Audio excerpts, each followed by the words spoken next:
ఈ వీడియో చూసే ముందు జై శ్రీరామ్ అని కామెంట్ చేయండి. శ్రీ పోతులూరి వీరబ్రహ్మేంద్ర స్వామివారు భవిష్యత్తులో జరిగే అనేక విషయాలను ముందుగానే ఊహించి తాళపత్ర గ్రంథాలలో రచించారు. అయితే ఎంతో విశిష్టత కలిగిన ఈ క్రోధినామ సంవత్సరం జ్యోతిష్యులను సైతం భయపెట్టేలా ఈ సంవత్సరం మే తర్వాత నుండి ఎన్నో అనర్థాలు జరగవచ్చని పండితులు చెబుతున్నారు. ఎందుకంటే ఈ సంవత్సరంలో వచ్చిన క్రోధినామ సంవత్సరం పూర్వం 1904లో అలాగే 1964లో వచ్చిందట. మళ్ళీ ఇప్పుడు 2024లో వచ్చింది. అప్పట్లో వచ్చిన ఈ క్రోధినామ సంవత్సరంలో మన దేశంలో ఎన్నో అనర్థాలు వింతలు జరిగాయట. క్రోధినామ సంవత్సరం అనే పేరులో క్రోధి అంటే కోపమని అర్థం.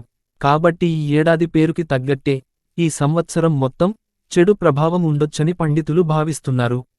అసలే కరువు కాటకాలతో అల్లాడుతున్న మన ప్రపంచం మే తరువాత నుండి మరిన్ని కష్టాలను ఎదుర్కోబోతుందని బ్రహ్మంగారు తన కాలజ్ఞానంలో వివరించారు. బ్రహ్మంగారి కాలజ్ఞానం ప్రకారం 2024 మే నెల తర్వాత ఖచ్చితంగా కొన్ని విషయాలు జరిగి తీరుతాయని బ్రహ్మంగారు ముందుగానే ఊహించి తన తాళపత్ర గ్రంథాలలో చెప్పారు. కాబట్టి ఈ సంవత్సరం మే తర్వాత నుండి ఎలాంటి వింతలు జరుగుతాయో ఈ వీడియోలో చూద్దాం. బ్రహ్మంగారి కాలజ్ఞానంలో ఎన్నో విషయాలను చెప్పారు. ఇప్పటికే వాటిల్లో చాలా వరకు నిజమయ్యాయి. దొంగ స్వామీజీలు పుట్టుక రావటం, 6 ఏళ్ల పాప గర్భవతి అవ్వడం, ఆడవాళ్లు మానం అమ్ముకోవడం ఇలాంటివన్నీ కాలజ్ఞానంలో చెప్పినట్టుగా జరిగాయి. అయితే ఈ సంవత్సరంలో మే తరువాత ఆకాశంలో ఒక కొత్త నక్షత్రం పుడుతుందట. అది చూసిన వాళ్లకి దాని ప్రభావం వలన వేల మంది మరణిస్తారని బ్రహ్మంగారు చెప్పారు. ఇది మే తర్వాత జరగవచ్చని పండితులు అంచనా వేస్తున్నారు. అలాగే ఈ సంవత్సరంలో మే తరువాత ఒక 10 రోజుల పాటు విపరీతమైన ఎండల కారణంగా వ్యవసాయం చేసేవారికి భారీ నష్టాలు సంభవిస్తాయి. దీంతో తీవ్రమైన ధాన్యం కొరత ఏర్పడుతుందట. ఈ సంవత్సరంలో వచ్చే వర్షాకాలంలో ఉన్నట్టుండి ఆకాశంలో పిడుగుల వర్షం కురుస్తుంది. దీనివల్ల భారీ ప్రాణ నష్టం, భారీ ఆస్తి నష్టం జరుగుతుందట. అలాగే ఈ సంవత్సరంలో ఆకాశంలో 2 తలల పక్షి పుడుతుంది. దానిని పట్టడానికి వెళ్లిన వారికి కళ్ళు పోతాయని బ్రహ్మంగారు కాలజ్ఞానంలో తెలిపారు. అలాగే మే తర్వాత మన దేశంలో కష్టాలు, కరువులు మరింత పెరుగుతాయని బ్రహ్మంగారు వివరించారు. శ్రీశైల మల్లికార్జునుడు భక్తులతో మాట్లాడతాడట. ఇంకా కొద్ది రోజుల్లోనే తిరుపతికి వెళ్లే అన్ని దారులు మూసుకుపోతాయని బ్రహ్మంగారు కాలజ్ఞానంలో చెప్పారు. అలాగే తిరుపతిలో ఉన్న వెంకటేశ్వర స్వామి సంపదను గుర్తు తెలియని 6 దొంగలు దోచుకుపోతారట. దీని ద్వారా శ్రీవారి కుడిభుజం పగులుతుందట. అలాగే శ్రీకాళహస్తి గుడిలో దోపిడీ జరుగుతుందట. బెజవాడ కనకదుర్గమ్మ భక్తులతో స్వయంగా మాట్లాడుతుంది. అలాగే కర్నూలు జిల్లాలో యాగంటి పుణ్యక్షేత్రంలో ఉన్న యాగంటి సందీశ్వరుడు అంతకంతకు పెరిగి రాళ్లు మింగుతాడని చెప్పారు. అలాగే ఒక పల్లెటూరులో ఉన్న వేప చెట్టుకి అమృతం కారుతుందని బ్రహ్మంగారు చెప్పారు. కంచి కామాక్షి అమ్మవారు కోపంతో కనులెర్ర చేస్తుంది. ఆ దాటికి దక్షిణాన జనులు మరణిస్తారట.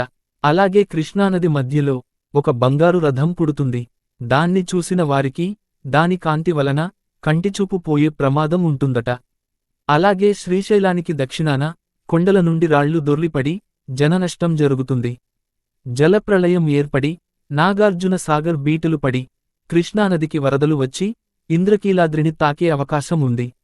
దీనివల్ల కనకదుర్గమ్మ ముక్కుపుడకను కృష్ణానది తాకుతుందట. ఈ సంవత్సరం చివర్లో అర్ధరాత్రి వేళ సూర్యోదయం అవుతుందట. జనగానపల్లెలో ఉన్న చింత చెట్టుకు సన్న జాజులు పూస్తాయని బ్రహ్మంగారు చెప్పారు. 5000 సంవత్సరాలు పూర్తయ్యాక కాశీలో ఉన్న గంగా మాయమైపోతుంది. అలాగే బెంగుళూరులో ఉన్న కామాక్షమ్మ విగ్రహం నుంచి రక్తం కారుతుందని కాలజ్ఞానంలో ఉంది. అతి తక్కువ వయసులోనే గుండెపోటు వచ్చి ప్రజలు మరణిస్తారని బ్రహ్మంగారు చెప్పారు. ఈ సంవత్సరంలో చాలామంది యువతలకు 20 ఏళ్లకే గుండెపోటు వచ్చి మరణించడం మనం చూస్తూనే ఉన్నాం. ఈ విషయాలన్నీ బ్రహ్మంగారు తన కాలజ్ఞానంలో ఎప్పుడో చెప్పారు. గోదావరి నదుల మధ్య పశువులు గుంపులుగా చేరి మరణిస్తాయట. పిడుగులు పడి నదులు ఇంకిపోతాయట. దీనివల్ల పంట పొలాలకు అధిక నష్టాలు వస్తాయి. అలాగే ఈ క్రోధినామ సంవత్సరంలో వరదల వల్ల నెల్లూరు సీమ మునిగిపోతుందట.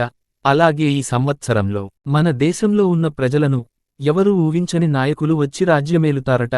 ఈ దేశంలో ఉన్న నాయకుల వల్ల ప్రజలు చాలా నష్టపోతారట.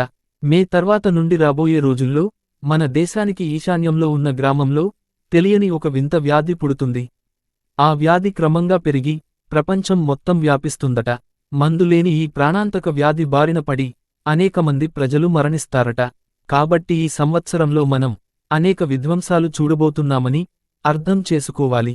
ఈ సంవత్సరంలో అక్రమ సంబంధాలు విపరీతంగా పెరిగిపోయి ఇవి హత్యలకు దారితీస్తాయని కాలజ్ఞానంలో ఉంది. గోదావరి నదుల మధ్యన ఆవులు గుంపులు గుంపులుగా వచ్చి ప్రాణాలు విడుస్తాయని బ్రహ్మంగారు చెప్పారు. అలాగే విచిత్రమైన ఈత చెట్టు ఒకటి పుడుతుంది. ఆ ఈత చెట్టు రాత్రంతా నిద్రపోయి పగలు లేచి నిలబడుతుందట. ఇలా 8 సంవత్సరాలు జరిగిన తర్వాత ఆ చెట్టు నశిస్తుంది. ఆ చెట్టు నశించిన తర్వాత మన దేశంలో ఊహించని నష్టాలు జరుగుతాయట. ఆహార ధాన్యాలకు కరువు సంభవిస్తుంది. మల్లికార్జునుడు శ్రీశైలాన్ని వదిలి వింధ్యా పర్వతాలకు వెళ్ళిపోతాడు. పెనుగొండలో పెద్ద పెద్ద పులులు బాగా తిరుగుతాయట. అలాగే రాబోయే కాలంలో బియ్యం ధర విపరీతంగా పెరిగిపోతుందని బ్రహ్మంగారు కాలజ్ఞానంలో చెప్పారు. రాబోయే రోజుల్లో ప్రజలలో భక్తి తగ్గిపోతుందట. దేవుడిని పూజించేవారు తగ్గిపోతారు. రాబోయే కాలంలో ప్రతి ఒక్కరూ భగవంతుడి మీద విశ్వాసం కోల్పోయి అజ్ఞానంలో మునిగిపోతారట. కలియుగంలో పాపం ఎప్పుడైతే చివరిదశలో ఉంటుందో భయంకరమైన ప్రళయాలు వచ్చి ఈ సృష్టి వినాశనం జరుగుతుంది. అలాగే సముద్ర సమీపంలో ఉన్న గ్రామాలన్నీ మునిగిపోతాయని బ్రహ్మంగారు కాలజ్ఞానంలో చెప్పారు. ఈ విషయాలన్నీ 2024 నుండి 2030 మధ్యలో ఎప్పుడైనా సరే జరగవచ్చు. బ్రహ్మంగారి కాలజ్ఞానంలో ఇప్పటివరకు జరిగిన వింత సంఘటనల గురించి కొన్ని విషయాలు తెలుసుకుందాం. కాశీలోని దేవాలయం 40 రోజులపాటు పాడుబడుతుందని చెప్పారు. ఆయన చెప్పిన విధంగా 1910లో వరదలు రావడంతో భక్తులు ఎవరూ కాశీకి వెళ్లలేదు. కుక్క కడుపులో మేకపిల్ల జన్మిస్తుందని చెప్పారు. అయితే తాజాగా బీహార్లో ఓ వీధి కుక్క 8 పిల్లలకు జన్మనిచ్చింది. అయితే అందులో ఒక పిల్ల మేక పోలికలతో జన్మించింది.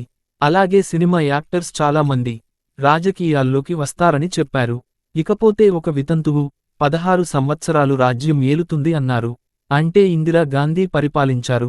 దేవతా విగ్రహాలు దొంగిలించబడతాయని చెప్పారు.